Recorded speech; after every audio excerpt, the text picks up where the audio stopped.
پھر مجھے کربلا یاد آ گیا کہ یہی مہینہ تھا، 10 محرم تھی اور جمعے کا دن تھا اور نماز کا وقت داخل ہوا، تو امام علی مقام نے اپنے لشکر کے سردار زہیر سے فرمایا ان سے کہو جنگ بند کریں یا تھوڑی دیر کے لیے رک جائیں، میں نماز پڑھ لوں، ہمیں نماز پڑھنے دیں۔ تو زہیر نے گھوڑا آگے بڑھا کر کہا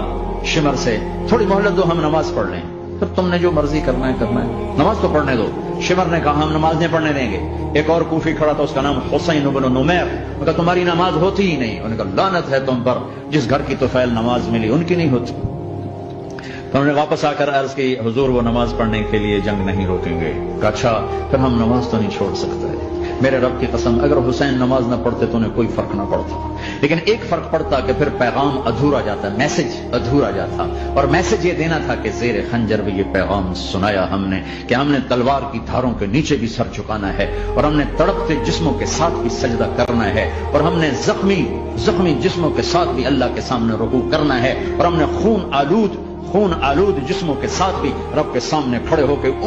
آنے والی نسلوں کو پیغام دینا ہے کہ نماز وہ ہے جسے اس وقت میں بھی نہیں چھوڑا جا سکتا۔